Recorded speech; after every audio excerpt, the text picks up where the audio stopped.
नमस्कार दोस्तों, स्वागत है आपका अपने YouTube channel focus on learning पर। इस वीडियो में समसामयिक घटनासार करेंट अर्धवार्षिकी के आर्थिक परिदृश्य वाले सार संग्रह को कवर किया जाएगा।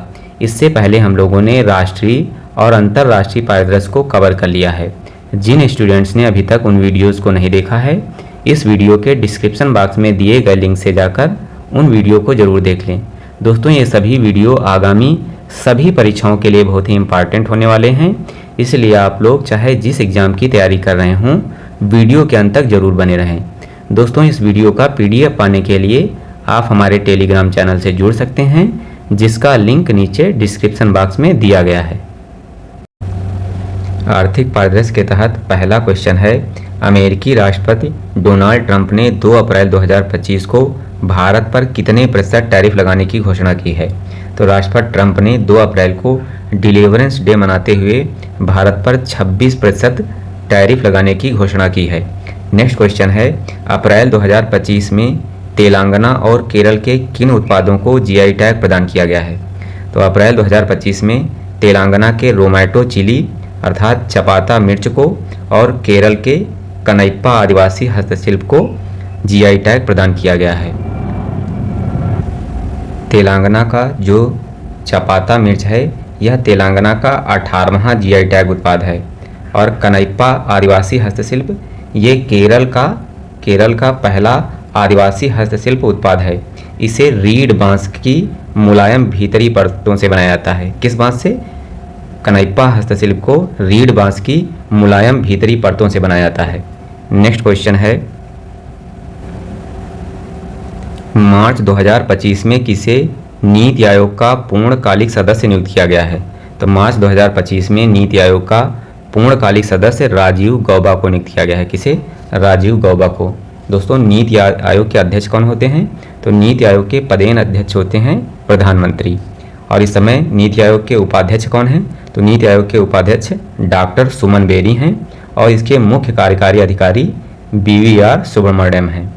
नेक्स्ट क्वेश्चन है, मार्च 2025 में भारतीय रिजर्व बैंक को लंदन स्थित सेंट्रल बैंकिंग की ओर से उसकी किस पहल के लिए डिजिटल ट्रांसफॉर्मेशन अवार्ड 2025 से सम्मानित किया गया है? तो भारतीय रिजर्व बैंक को उसकी प्रवाह और सारथी पहलों के लिए लंदन स्थित सेंट्रल बैंक की ओर से डिजिटल ट्रांसफॉर्मेशन अवार्ड 2025 प्रदान किया गया है। तो हम लोग प्रवाह और सारथी पहलों के बारे में जानेंगे। तो RBI के सभी आंतरिक वर्कफ्लो को डिजिटल बनाने के लिए जनवरी 2023 कब? जनवरी 2023 में प्रवाह प्रणाली शुरू की गई थी। कब? जनवरी 2023 में। और प्रवाह प्रणाली के अंतर्गत कर्मचारियों को दस्तावेजों को सुरक्षित रूप से संग्रहित और साझा करने में सक्षम बनाया जाता है। और नेक्स्ट है हमारी कौन सी? प्रवाह प्रणाली। इसे मई 2024 में कब? प्रवाह प्रणाली को मई 2024 में RBI के द्वारा शुरू किया गया था। इसके तहत बाहरी उपयोगकर्ताओं को आवेदन डिजिटल रूप से प्रस्तुत करने की अनुमति दी जाती है। नेक्स्ट क्वेश्चन है, मार्च 2025 में किस भारतीय टेलीकॉम कंपनी ने हाई स्पीड इंटरनेट के लिए अमेरिकी कंपनी SpaceX से समझौता किया है? तो इसमें दो भारतीय कंपनियों, पहली है रिलायंस जियो और दूसरी भारती एयरटेल। रिलायंस जियो और भारती एयरटेल ने हाई स्पीड इंटरनेट के लिए अमेरिकी कंपनी SpaceX से समझौता किया है, जिसके तहत भारत में स्टारलिंक ब्रॉडबैंड सेवा की शुरुआत की जाएगी। कौन सी ब्रॉडबैंड सेवा? स्टारलिंक ब्रॉडबैंड सेवा। स्टारलिंक ब्रॉडबैंड सेवा क्या है? तो स्टारलिंक ब्रॉडबैंड सेवा SpaceX द्वारा विकसित एक सैटेलाइट इंटरनेट सेवा है, जो दुर्गम क्षेत्रों में हाई स्पीड इंटरनेट उपलब्ध कराती है। एक बार रिपीट करते हैं, मार्च 2025 में रिलायंस जियो और भारती एयरटेल ने हाई स्पीड इंटरनेट के लिए अमेरिकी कंपनी SpaceX से समझौता किया है, जिसमें भारत में स्टारलिंक ब्रॉडबैंड सेवा की शुरुआत की जाएगी। नेक्स्ट क्वेश्चन है, भारत ने चालू वित्तीय वर्ष 2024-25 में कितने टन कोयला उत्पादन का ऐतिहासिक आंकड़ा पार किया है? तो भारत ने वर्ष 2024-25 में 1 अरब टन कोयला उत्पादन का ऐतिहासिक आंकड़ा पार किया है। इसके तहत भारत ने 2023-24 की तुलना में 2024-25 में 4.99% वृद्धि दर्ज की है। दोस्तों भारत की बात की जाए तो भारत 5वां सबसे बड़ा कोयला भंडार रखने वाला देश है। कौन सा? भंडार में, कोयला भंडार में भारत 5वां स्थान रखता है और इसके साथ ही कोयले के उपभोग में भारत दूसरा स्थान रखता है। नेक्स्ट क्वेश्चन है, वित्तीय वर्ष 2024-25 में 250 मीट्रिक टन मूल माल ढुलाई करने वाला भारत का पहला रेलवे जोन कौन बना है? तो वित्तीय वर्ष 2024-25 में ईस्ट कोस्ट रेलवे, कौन सा? ईस्ट कोस्ट रेलवे भारत का पहला रेलवे जोन बना है जिसने 250 मीट्रिक टन मूल माल ढुलाई की है। दोस्तों जो ईस्ट कोस्ट रेलवे है यह लगातार दूसरे वर्ष 250 मिलियन टन से अधिक माल लदान का रिकॉर्ड बनाने वाला जो है रेलवे है, East Coast Railway. Next question है, मार्च 2025 में किस वैश्विक वित्तीय संस्थान ने भारत द्वारा 2025 में जापान को और 2027 में जर्मनी को पीछे छोड़कर तीसरी सबसे बड़ी अर्थव्यवस्था बनने की घोषणा की है? तो यह घोषणा अंतर्राष्ट्रीय मुद्रा कोष के द्वारा की गई है, अर्थात IMF के द्वारा। IMF ने यह घोषणा की है कि भारत 2025 में जापान को और 2027 में जर्मनी को पीछे छोड़कर विश्व की तीसरी सबसे बड़ी अर्थव्यवस्था बन जाएगा। नेक्स्ट क्वेश्चन है, मार्च 2025 में एपिडा ने किस राज्य से सिंगापुर को एंथोरियम फलों का पहला ऐतिहासिक निर्यात किया है? तो एपिडा ने सिंगापुर को एंथोनियम फलों का निर्यात मिजोरम से किया है। कहाँ से? मिजोरम से किया है। इसके तहत 50 नालीदार बक्सों में 1024 कटे हुए फूलों जिनका टोटल भार 70 kg है, इसको कोलकाता के रास्ते जो है निर्यात किया गया है। तो मार्च 2025 में एपिडा ने सिंगापुर को एंथोरियम फूलों का निर्यात मिजोरम से किया है। कहाँ से? मिजोरम से किया है। नेक्स्ट क्वेश्चन है, हाल ही में S&P ग्लोबल सस्टेनेबिलिटी रैंकिंग 2025 में शामिल होने वाला एकमात्र भारतीय बैंक कौन बना है? तो ग्लोबल सस्टेनेबिलिटी रैंकिंग 2025 में शामिल होने वाला एकमात्र भारतीय बैंक बना है, एस बैंक बना है। एस बैंक सस्टेनेबिलिटी में लगातार तीसरे वर्ष, किस वर्ष? लगातार तीसरे वर्ष भारत की सर्वोच्च रेटिंग प्राप्त करने वाला बैंक है। नेक्स्ट क्वेश्चन है, पूर्वोत्तर भारत में एरी सिल्क के लिए हाल ही में किस संगठन ने ओकोटेक्स प्रमाणन प्राप्त किया है?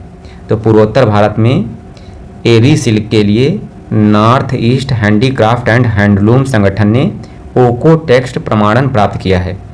यह प्रमाणन अंतर्राष्ट्रीय खरीदारों को आश्वस्त करता है कि एरी सिल्क अंतर्राष्ट्रीय सुरक्षा और गुणवत्ता मानकों को पूरा करता है। नेक्स्ट क्वेश्चन है, मार्च 2025 में नाइट फ्रैंक द्वारा जारी वेल्थ रिपोर्ट में भारत को दुनिया के सबसे बड़े वैश्विक केंद्रों में कौन सा स्थान मिला है? तो नाइट फ्रैंक के द्वारा वेल्थ रिपोर्ट में भारत को दुनिया का चौथा सबसे बड़ा वैश्विक केंद्र बताया गया है। दोस्तों यह नाइट फ्रैंक की जो वेल्थ रिपोर्ट है यह 19वीं रिपोर्ट है। कौन सी? 19वीं रिपोर्ट है। इसमें पहले स्थान पर आता है USA, दूसरे स्थान पर आता है चीन, तीसरे स्थान पर आता है जापान और भारत को इसमें कौन सा स्थान मिला है? भारत को चौथा स्थान मिला है।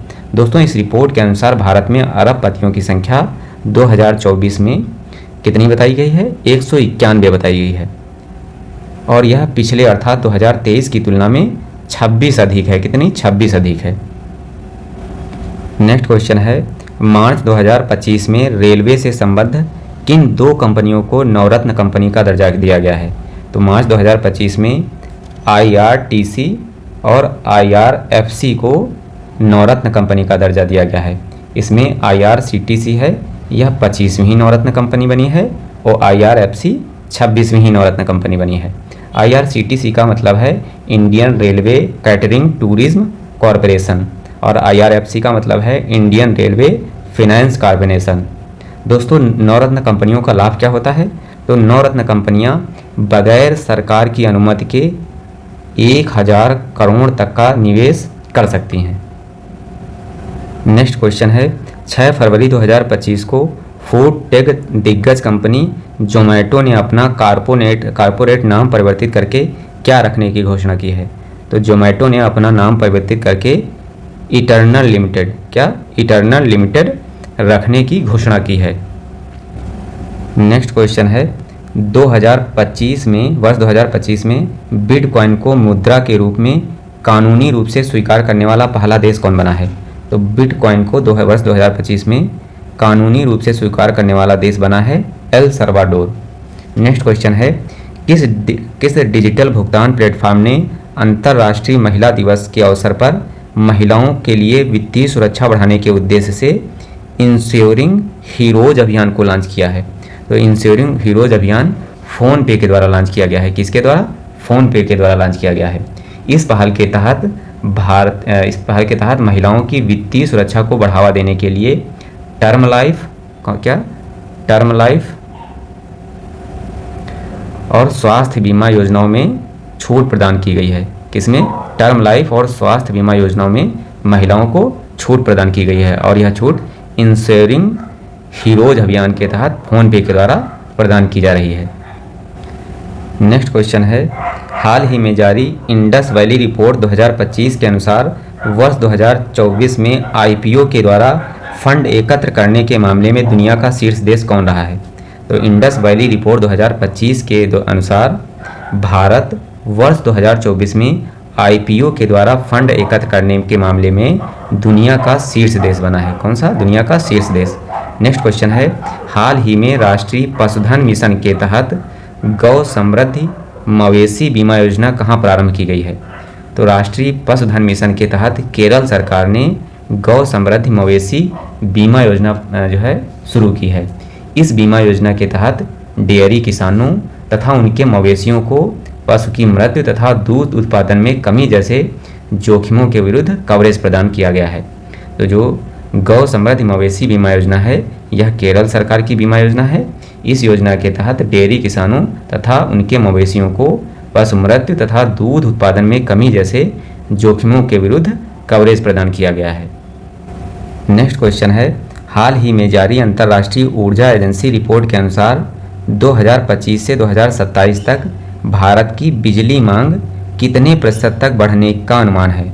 तो 2025 से 2027 तक भारत की बिजली मांग औसतन सालाना 6.3% तक बढ़ने का अनुमान है। यहाँ पे 64 के गलत दिया हुआ है। तो आईएमएफ के अनुसार वर्ष 2025 से 2027 तक भारत की बिजली मांग औसतन सालाना 6.3% की दर से बढ़ने का अनुमान है। नेक्स्ट क्वेश्चन है हाल ही में भारत सरकार ने किस वर्ष को जीडीपी आकलन का आधार वर्ष बनाने की घोषणा की है। दोस्तों मोस्ट इंपॉर्टेंट क्वेश्चन है ये। तो भारत सरकार ने वर्ष 2022-23 को जीडीपी आकलन का आधार वर्ष बनाने की घोषणा की है। दोस्तों पहले जीडीपी का आधार वर्ष 2011-12 था और इसे 2022-23 करने के लिए आर्थिक आकलनों जो है 22-23 करने के लिए जो संशोधन प्रक्रिया शुरू की गई है। इसके लिए विश्वनाथ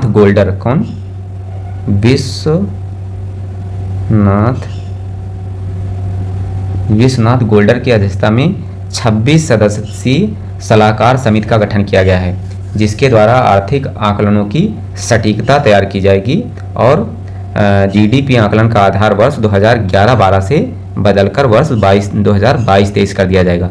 दोस्तों यह आधार वर्ष 2026 की शुरुआत तक लागू होने की संभावना है। नेक्स्ट क्वेश्चन है जनवरी 2025 में जारी ब्रांड फाइनेंस 2025 रैंकिंग में आईटी सेवाओं के ब्रांड मूल्य में कौन सी भारतीय आईटी कंपनी $20 बिलियन का ब्रांड मूल्यांकन प्राप्त कर वैश्विक स्तर पर दूसरे स्थान पर रही है। तो टाटा कंसल्टेंसी सर्विसेज अर्थात टीसीएस ब्रांड फाइनेंस 2025 की रैंकिंग में आईटी सेवाओं के ब्रांड मूल्य में यह वैश्विक स्तर पर दूसरे स्थान पर रही है। नेक्स्ट क्वेश्चन है जनवरी 2025 में 10,000 रुपये की वित्तीय सहायता वाली दीनदयाल उपाध्याय भूमिहीन कृषि मजदूर कल्याण योजना किस राज्य सरकार द्वारा शुरू की गई है। तो जनवरी 2025 में दीनदयाल उपाध्याय भूमिहीन कृषि मजदूर कल्याण योजना छत्तीसगढ़ राज्य सरकार के द्वारा शुरू की गई है। नेक्स्ट क्वेश्चन है हाल ही में अंतर्राष्ट्रीय वित्त निगम द्वारा भारत के पहले ब्लू लोन के लिए किस बैंक के साथ साझेदारी की गई है। तो अंतर्राष्ट्रीय वित्त निगम द्वारा भारत के पहले ब्लू लोन के लिए एक्सिस बैंक के साथ साझेदारी की गई है। दोस्तों IMF ने भारत में ब्लू फाइनेंस और ग्रीन परियोजनाओं को बढ़ावा देने के लिए $500 मिलियन का ऋण प्रदान करने के लिए एक्सिस बैंक के साथ जो है समझौता किया है। तो इस ब्लू लोन में कितने मिलियन डॉलर का ऋण प्रदान किया जाएगा? तो $500 मिलियन का ऋण प्रदान किया जाएगा। नेक्स्ट क्वेश्चन है, भारतीय कृषि अनुसंधान परिषद के अंतर्गत केंद्रीय रोपण फसल अनुसंधान संस्थान ने शहरी निवासियों के लिए हाल ही में किस नाम से जैविक खाद लॉन्च की है? तो ICAR ने शहरी निवासियों के लिए कल्प भूमि नाम से जैविक खाद लॉन्च की है। किस नाम से? कल्प भूमि नाम से। Next, Birla institute of management technology अर्थात बिमटेक ने कैंपस के भीतर सुरक्षित, पारदर्शी और प्रभावी लेन देन प्रणाली स्थापित करने के लिए किस नाम से ब्लॉकचेन संचालित डिजिटल मुद्रा हाल ही में पेश किया है? तो इस डिजिटल मुद्रा का नाम है बीम कॉइन। क्या नाम है? Beam coin. जो बीम कॉइन जो लॉन्च किया गया है, इस लॉन्च के साथ बीम कॉइन IIT मद्रास के नक्शे कदम पर चलते हुए इस तरह की तकनीक को लागू करने वाला भारत का पहला बिजनेस स्कूल बन गया है। तो बीम कॉइन ब्लॉकचेन डिजिटल मुद्रा चालू करने के बाद ये भारत का पहला बिजनेस स्कूल बन गया है जिसने इस तकनीक का उपयोग किया है। नेक्स्ट क्वेश्चन है, केंद्रीय बजट 2025-26 में वित्त मंत्री ने स्वदेशी लघु मॉड्यूलर रिएक्टर अर्थात SMR विकसित करने के लिए कितने करोड़ रुपए के परमाणु ऊर्जा मिशन की घोषणा की है? तो केंद्रीय बजट 2025-26 में लघु मॉड्यूलर रिएक्टर विकसित करने के लिए 20,000 करोड़ रुपए की घोषणा की गई है। कितनी? 20,000 करोड़ रुपए की। और जो परमाणु ऊर्जा मिशन है इसका लक्ष्य क्या है? तो इसका लक्ष्य 2047 तक, कब? वर्ष 2047 तक 100 गीगावाट परमाणु ऊर्जा क्षमता हासिल करना। और इसके साथ ही वर्ष 2033 तक कम से कम 5 स्वदेशी रूप से डिजाइन और परिचालित लघु मॉड्यूलर रिएक्टर स्थापित करना। तो जो परमाणु ऊर्जा मिशन है जिसकी घोषणा केंद्रीय बजट 2025-26 में की गई है, इसके लिए सरकार ने 20,000 करोड़ रुपए आवंटित किए हैं और इसके तहत वर्ष 2033 तक कम से कम 5 स्वदेशी लघु मॉड्यूलर रिएक्टर स्थापित किए जाएंगे और 2047 तक 100 गीगावाट परमाणु ऊर्जा क्षमता हासिल करने का लक्ष्य भी रखा गया है। दोस्तों लघु मॉड्यूलर रिएक्टर क्या होते हैं? तो जो लघु मॉड्यूलर रिएक्टर होते हैं ये पारंपरिक रिएक्टरों की तुलना में उन्नत परमाणु रिएक्टर हैं और इनकी बिजली उत्पादन क्षमता 300 मेगावाट पर यूनिट तक हो सकती है। नेक्स्ट क्वेश्चन है, वित्तीय वर्ष 2025-26 के लिए प्रस्तुत केंद्रीय बजट में भारतीय रेलवे के लिए कितनी धनराशि आवंटित की गई है? तो वित्तीय वर्ष 2025-26 के बजट में भारतीय रेलवे के लिए 2.52 लाख करोड़ रुपए की राशि आवंटित की गई है। दोस्तों भारतीय रेलवे ने 31 मार्च 2026 तक रेल मार्गों के 100% विद्युतीकरण का लक्ष्य रखा है। कब तक? तो भारतीय रेलवे ने 31 मार्च 2026 तक 100% विद्युतीकरण का लक्ष्य रखा है। रेल मार्गों के 100% विद्युतीकरण का लक्ष्य रखा है। नेक्स्ट क्वेश्चन है, केंद्रीय बजट 2025-26 में भारत में बीमा क्षेत्र के लिए FDI की सीमा 74% से बढ़ाकर कितने करने की घोषणा की गई है? तो केंद्रीय बजट के अनुसार बीमा क्षेत्र में FDI की सीमा 74% से बढ़ाकर 100% करने की घोषणा की गई है। नेक्स्ट क्वेश्चन है, हाल ही में केंद्रीय वाणिज्य मंत्री पीयूष गोयल ने कब तक देश में 10,000 भौगोलिक संकेतक प्रदान करने के लक्ष्य की घोषणा की है? तो भारत में 10,000 भौगोलिक संकेतक प्राप्त करने का लक्ष्य वर्ष 2030 रखा गया है। कब? वर्ष 2030। दोस्तों GI टैग प्राप्त करने वाला भारत का पहला उत्पाद कौन सा था? तो सबसे पहले भारतीय उत्पाद दार्जिलिंग चाय को GI टैग प्रदान किया गया था और यह 2004 में प्रदान किया गया था। दोस्तों GI टैग वाणिज्य और उद्योग मंत्रालय के अधीन उद्योग और आंतरिक व्यापार संवर्धन विभाग के द्वारा प्रदान किया जाता है। दोस्तों यह क्वेश्चन कथन और कारण में यूपी पीसीएस प्रीलिम्स में पूछा जा चुका है कि जीआई टैग जो है किस संस्था के द्वारा प्रदान किया जाता है। दोस्तों अप्रैल 2025 तक भारत में 600 से अधिक जीआई टैग प्रदान किए जा चुके हैं। नेक्स्ट क्वेश्चन है, केंद्रीय बजट 2025-26 में किस राज्य में मखाना बोर्ड के स्थापना की घोषणा की गई है? तो मखाना बोर्ड बिहार में स्थापित किया जाएगा। कहाँ पर? बिहार में। ये भी प्रश्न मोस्ट इंपॉर्टेंट है। दोस्तों वीडियो पसंद आ रहा हो तो वीडियो को लाइक करें, कमेंट करें और चैनल को सब्सक्राइब भी करें। नेक्स्ट क्वेश्चन है, हाल ही में जारी अंतर्राष्ट्रीय श्रम संगठन की रिपोर्ट के अनुसार अंतर्राष्ट्रीय प्रवासी श्रमिकों के लिए वैश्विक स्तर पर सर्वाधिक रोजगार देने वाला क्षेत्र कौन है? तो आईएलओ की रिपोर्ट के अनुसार अंतर्राष्ट्रीय प्रवासी श्रमिकों के लिए सेवा क्षेत्र सर्वाधिक रोजगार देने वाला क्षेत्र है। नेक्स्ट क्वेश्चन है, 11 दिसंबर 2024 को भारतीय रिजर्व बैंक का 26वां गवर्नर किसे नियुक्त किया गया है? तो भारतीय रिजर्व बैंक का 26वां गवर्नर नियुक्त किया गया है संजय मल्होत्रा को। किसे? संजय मल्होत्रा को नियुक्त किया गया है। नेक्स्ट क्वेश्चन है, नीति आयोग द्वारा जारी जनवरी 2025 में वित्तीय स्वास्थ्य सूचकांक 2025 में किस राज्य को उत्कृष्ट प्रदर्शन करने वाला राज्य घोषित किया गया है? तो वित्तीय स्वास्थ्य सूचकांक 2025 जिसे नीति आयोग द्वारा जारी किया गया है, इस सूचकांक के अनुसार सबसे उत्कृष्ट प्रदर्शन करने में पहले स्थान पर आता है उड़ीसा। कौन सा? उड़ीसा। और इसमें दूसरा स्थान किसका है? तो इसमें दूसरा स्थान छत्तीसगढ़ का है और इसमें तीसरा स्थान है गोवा का। दोस्तों उत्तर प्रदेश की बात की जाए तो वित्तीय स्वास्थ्य सूचकांक में उत्तर प्रदेश का स्थान है 7वां और इस सूचकांक में टोटल कितने 18 राज्यों को शामिल किया गया है और इसमें अंतिम स्थान मिला है किसको? अंतिम 18वां स्थान मिला है पंजाब को। तो एक बार हम लोग रिपीट करते हैं। तो वित्तीय स्वास्थ्य सूचकांक 2025 ये नीति आयोग के द्वारा जारी किया गया है और इस सूचकांक में टोटल 18 राज्यों को शामिल किया गया है, जिसमें पहले स्थान पर उड़ीसा आता है, दूसरे पर छत्तीसगढ़ और तीसरे पे गोवा। और उत्तर प्रदेश की बात की जाए तो इसमें उत्तर प्रदेश 7वें स्थान पर आता है और अंतिम 18वें स्थान पर पंजाब का स्थान आता है। नेक्स्ट क्वेश्चन है, केंद्रीय वाणिज्य मंत्रालय द्वारा जारी रिपोर्ट के अनुसार वित्तीय वर्ष 2023-24 में भारत का सर्वाधिक निर्यात किस देश के साथ हुआ है? तो 2023-24 में भारत का सर्वाधिक व्यापार अमेरिका के साथ हुआ है, जो टोटल भारतीय व्यापार का 17.9% है। नेक्स्ट क्वेश्चन है, केंद्रीय बजट 2025-26 में जल जीवन मिशन की अवधि को बढ़ाकर कब तक करने की घोषणा की गई है? तो जल जीवन मिशन की अवधि बढ़ाकर वर्ष 2028 तक करने की घोषणा की गई है। कब तक? वर्ष 2028 तक। दोस्तों जल जीवन मिशन की शुरुआत की बात की जाए तो यह 15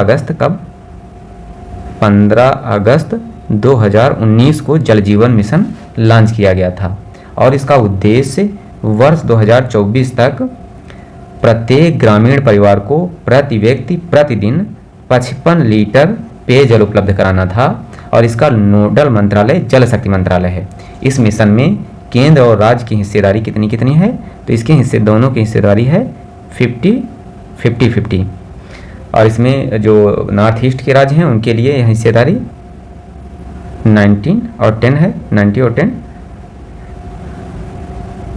दोस्तों एक बार रिपीट करते हैं, इससे प्रश्न बनने की संभावना बहुत ज़्यादा है। तो जल जीवन मिशन इसकी अवधि को वर्ष 2028 तक बढ़ाने की घोषणा की गई है और जल जीवन मिशन 15 अगस्त 2019 को लॉन्च किया गया था और इस मिशन के तहत वर्ष 2024 तक प्रत्येक ग्रामीण परिवार को प्रति व्यक्ति प्रतिदिन 55 लीटर पेयजल उपलब्ध कराना था। इस मिशन का नोडल मंत्रालय जल शक्ति मंत्रालय है और इसमें केंद्र और राज्य की हिस्सेदारी 50-50 है। नेक्स्ट क्वेश्चन है, भारत ने 2030 तक गैर जीवाश्म स्रोतों से कितना विद्युत उत्पादन क्षमता प्राप्त करने का लक्ष्य रखा है? तो भारत ने गैर जीवाश्म स्रोतों से 2030 तक 50% विद्युत उत्पादन क्षमता प्राप्त करने का लक्ष्य रखा है। नेक्स्ट क्वेश्चन है, आर्थिक समीक्षा 2024-25 के अनुसार वित्तीय वर्ष 2025-26 में भारत की विकास दर कितनी अनुमानित है? तो आर्थिक समीक्षा 2024-25 के अनुसार वर्ष 2025-26 में भारत की विकास दर 6.3 से 6.8% अनुमानित है। नेक्स्ट क्वेश्चन है, सज्जन जिंदल के नेतृत्व वाली स्टील कंपनी जो मार्च 2025 में 30 अरब डॉलर के बाजार पूंजीकरण के साथ दुनिया की सबसे मूल्यवान स्टील निर्माता कंपनी बन गई है, इसका नाम क्या है? तो इस कंपनी का नाम है JSW steel company. JSW steel company सज्जन जिंदल के नेतृत्व में मार्च 2025 में 30 अरब डॉलर के बाजार पूंजीकरण के साथ दुनिया की सबसे मूल्यवान स्टील निर्माता कंपनी बन गई है। नेक्स्ट क्वेश्चन है, आर्थिक समीक्षा 2024-25 के अनुसार वित्तीय वर्ष 2023-24 में भारत में कुल खाद्यान्न उत्पादन कितना अनुमानित है? तो आर्थिक समीक्षा के अनुसार भारत में कुल खाद्यान्न उत्पादन 332.3 मिलियन टन अनुमानित है। नेक्स्ट क्वेश्चन है, केंद्रीय बजट 2025-26 में किस दाल के उत्पादन में आत्मनिर्भरता के लिए 6 वर्षीय एक मिशन की घोषणा की गई है? तो इन दालों के नाम कौन कौन से हैं? इसमें शामिल है अरहर, उड़द और मसूर। अरहर, उड़द और मसूर दाल के उत्पादन में आत्मनिर्भरता के लिए 6 वर्षीय मिशन की घोषणा की गई है। नेक्स्ट क्वेश्चन है, जनवरी 2025 में किस राज्य ने दीनदयाल उपाध्याय भूमिहीन कृषि मजदूर कल्याण योजना की शुरुआत की है? तो छत्तीसगढ़ ने दीनदयाल उपाध्याय भूमिहीन कृषि मजदूर कल्याण योजना की शुरुआत की है। नेक्स्ट क्वेश्चन है, भारतीय प्रतिभूति और विनियामक बोर्ड अर्थात सेबी ने निवेशकों के निष्क्रिय या दावा न किए गए म्यूचुअल फंड फोलियो का पता लगाने के लिए फरवरी 2025 में किस नए डिजिटल प्लेटफॉर्म को लॉन्च किया है? तो इस डिजिटल प्लेटफॉर्म का नाम है मित्रा अर्थात mutual fund investment tracing and retrieval assessment. तो सेबी ने निवेशकों के निष्क्रिय या दावा न किए गए म्यूचुअल फंडों का पता लगाने के लिए मित्रा नामक नए डिजिटल प्लेटफॉर्म को लॉन्च किया है। नेक्स्ट क्वेश्चन है, फरवरी 2025 में प्रधानमंत्री मोदी की अमेरिका यात्रा के दौरान दोनों देशों के बीच हुई सहमति के अनुसार 2030 तक द्विपक्षीय व्यापार कितना बढ़ाने का लक्ष्य तय किया गया है? तो वर्ष 2030 तक भारत और अमेरिका का द्विपक्षीय व्यापार बढ़ाकर $500 बिलियन करने का लक्ष्य रखा गया है। कितना? $500 बिलियन।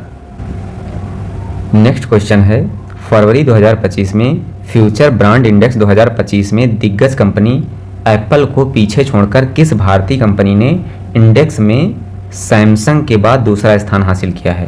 तो इस कंपनी का नाम है रिलायंस इंडस्ट्री। तो फ्यूचर ब्रांड इंडेक्स 2025 के अनुसार एप्पल को पीछे छोड़कर भारतीय कंपनी एप्पल को पीछे छोड़कर रिलायंस इंडस्ट्री ने इंडेक्स में दूसरा स्थान हासिल किया है। नेक्स्ट क्वेश्चन है, 22 दिसंबर 2024 को किसानों ने न्यूनतम समर्थन मूल्य पर 22 दिसंबर 2024 को किसानों से न्यूनतम समर्थन मूल्य अर्थात MSP पर 24 फसलों को खरीदने वाला देश का पहला राज्य कौन बना है? तो हरियाणा किसानों से MSP दर पर 24 फसलों को खरीदने वाला देश का पहला राज्य बना है। नेक्स्ट क्वेश्चन है, 24 जनवरी 2025 को वर्ल्ड इकोनॉमिक फोरम द्वारा जारी report future of jobs report 2025 के अनुसार वर्ष 2030 तक कितनी नौकरियों के सृजित होने का अनुमान है? तो फ्यूचर ऑफ जॉब रिपोर्ट 2025 के अनुसार वर्ष 2030 तक 170 मिलियन नौकरियां सृजित होने का अनुमान है और यह अनुमान वर्ल्ड इकोनॉमिक फोरम के द्वारा अपनी report future of job report 2025 में लगाया गया है। नेक्स्ट क्वेश्चन है, RBI द्वारा 24 से 28 फरवरी 2025 के बीच मनाए गए फाइनेंशियल लिटरेसी वीक 2025 की थीम क्या थी? तो फाइनेंशियल लिटरेसी वीक 2025 की थीम वित्तीय साक्षरता और महिला समृद्धि थी और फाइनेंशियल लिटरेसी वीक ये RBI के द्वारा मनाया गया है। नेक्स्ट क्वेश्चन है, जनवरी 2025 में विश्व आर्थिक मंच की औद्योगिक क्लस्टर परिवर्तन पहल में भारत के किन 5 औद्योगिक क्लस्टरों को शामिल किया गया है? तो विश्व आर्थिक मंच की औद्योगिक क्लस्टर परिवर्तन पहल में जिन 5 भारत के औद्योगिक क्लस्टरों को शामिल किया गया है उनके नाम है, पहला है गोपालपुर औद्योगिक पार्क, दूसरा है काकीनाडा क्लस्टर आंध्र प्रदेश, तीसरा है ग्रीन हाइड्रोजन वैली केरल की और चौथा मुंद्रा क्लस्टर गुजरात का है। पांचवा है Mumbai green hydrogen cluster. Next question है, हाल ही में किस देश ने गोल्डन कार्ड वीज़ा शुरू करने की घोषणा की है? तो अमेरिका के द्वारा गोल्डन कार्ड वीज़ा शुरू करने की घोषणा की गई है। दोस्तों वीडियो पसंद आया हो तो वीडियो को लाइक करें, कमेंट करें और चैनल को सब्सक्राइब करें। दोस्तों अगले पार्ट में हम लोग पुरस्कार और खेल परिदृश्य को कवर करेंगे। धन्यवाद।